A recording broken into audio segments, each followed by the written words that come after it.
subscribe and give us a like because every thumbs up unravels a mystery. Let us dive into today's mystery. In the mystical heart of Zanzibar, Tanzania, amidst the whispering winds and shadowed alleys of Stone Town, lies the legend of a creature as enigmatic as it is feared, the Popobawa. This video explores the chilling tales of encounters with the Popobawa, a supernatural entity whose presence has haunted the local folklore for generations. The Popobawa, Swahili for batwing, is described as a shape-shifting demon, often depicted with a humanoid form crowned with massive leathery wings akin to a bat. It is said to emerge under the cloak of night, particularly during the full moon, instilling dread among the residents of Zanzibar and beyond. This creature is not just a figment of nightmares. It is a harbinger of misfortune, often associated with physical and psychological torment to those who dare deny its existence. The legend of the Popobawa is not merely a tale of horror. It serves as a cautionary narrative, reminding us of the thin veil that separates the known from the unknown. It is said that speaking openly about one's encounters with the Popobawa and acknowledging its presence can ward off its malevolence. This story, deeply woven into the cultural fabric of Zanzibar, offers a window into how communities cope with the unexplainable, uniting them in a shared heritage of caution, respect, and the enduring power of storytelling. As we delve into the tales of Amina and Juma, let us tread lightly on the boundary between myth and reality. And remember, Popobawa's legend is as much a part of Zanzibar's identity as its beautiful beaches and historic streets. Whether you're a believer in the supernatural or a skeptic, the story of the Popobawa invites us to reflect on the mysteries that linger in the shadows, reminding us to respect the unknown. In the shadowed heart of Zanzibar, Tanzania, where whispers travel faster than the wind, tales of chilling encounters were etched into the very essence of the night. This is the story of two souls, Amina and Juma, whose fates became intertwined with the dread creature Popobawa, their tales separated by years but linked by the thread of fear. On the ominously quiet night of August 23, 1995, in Stone Town, Zanzibar, Amina's world was about to be irrevocably altered. The streets, usually buzzing with the day's lingering warmth, were eerily silent as if the very air anticipated the unfolding terror. In her family's storied residence on Mizingani Road, Amina, a young woman whose education had instilled in her a firm skepticism of the supernatural, found herself alone. The absence of electricity, a common plight in the area due to the island's aging infrastructure, rendered the night incredibly dark and foreboding. Her parents, engaged in mercantile pursuits, had traveled to the mainland, entrusting Amina to the care of the family home and her considerable independence. Despite the villagers' fervent warnings of the Popobawa's return, a creature of the nightmare that had haunted local lore for generations, Amina dismissed their fears as relics of a bygone era, unworthy of belief in the light of reason. Seeking to dispel the growing unease that the whispered tales had kindled within her, Amina took a candle, its flame casting eerie shadows that danced along the walls, and approached the window. She peered into the night, her gaze sweeping over the adjacent fields bathed in moonlight. Suddenly, a chilling sound pierced the stillness, a guttural growl that seemed to emanate from the depths of darkness, followed by the panicked bleating of an animal. Frozen in horror, Amina watched as a shadowy figure, the Popobawa, emerged from the darkness. Its wings, vast and leathery, beat against the night air with a sound like the rustling of dead leaves. The creature descended upon a helpless goat, its attack marked by the sickening sound of tearing flesh and the animal's agonized cries, which were abruptly silenced. The candle in Amina's hand trembled, its flickering light briefly illuminating her face, a portrait of terror.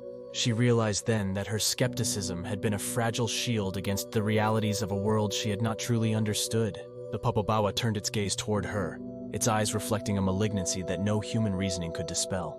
The candle's flame snuffed out in that instant, plunging her into darkness. Heart racing, Amina fled, the echo of her footsteps on the cobblestone streets a desperate rhythm in the night. She ran to her Aunt Khadijah's house, 3 doors down, the name a whispered prayer on her lips. Khadijah, a woman of stout heart and unwavering belief in the old ways, was known among the villagers for her wisdom and strength. Pounding on Khadijah's door, Amina called out for her aunt, her voice cracking with fear. Khadijah, roused from her bed, hastened to open the door. She enveloped Amina in her arms, her presence a comforting fortress against the night's horrors. "Why is there no light?" Amina gasped between sobs, her eyes wide with the night's terror. "The power, it fails us often," Khadijah replied, her voice steady. "But tonight, it seems the darkness itself is alive." Amina recounted her chilling encounter in the safety of Khadijah's home, illuminated only by the soft glow of lanterns.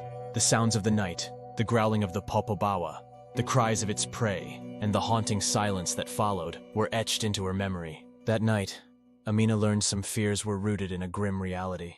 Her encounter with the Popobawa, under the watchful eyes of Aunt Khadija, became a tale of caution and respect for the mysteries that dwelled in the shadows of Zanzibar. In our second story from Tanzania, the ending was not as settling. On the storm-laden night of October 17, 2007, off the rugged coast of Pemba Island, Tanzania, Juma, a seasoned fisherman, was embarking on a perilous journey into the heart of the ocean. The decision to set sail was not taken lightly, nor was it born of a reckless disregard for the well-known dangers of the monsoon season. Instead, it was a testament to the harsh realities faced by those who lived at the mercy of the sea for their livelihood. In the weeks leading up to that fateful night, they had been fierce for the fishing community of Pemba. The fish, usually abundant and cooperative, had inexplicably dwindled in numbers, pushing the fishermen to desperation. The markets were bare, and the whispers of hunger began to stir among the villagers, a foreboding echo of more challenging times if the tides did not turn in their favor. Juma, a pillar of his community known for his unwavering resolve and deep-seated connection to the sea, felt the weight of responsibility heavily on his shoulders. The electric grid had failed again, a frequent occurrence on the island, leaving the village plunged in darkness, relying on lanterns and the sporadic glow of lightning to pierce the night. This lack of electricity further impeded the community's ability to store and preserve their little catch, making every fishing expedition a race against time and decay. The decision to venture out into the storm was driven by a dire need to provide for his family and contribute to the village's dwindling supplies. While a harbinger of destruction, the monsoon also stirred the deep waters, driving fish towards the surface and into the nets of those brave or desperate enough to seek them out.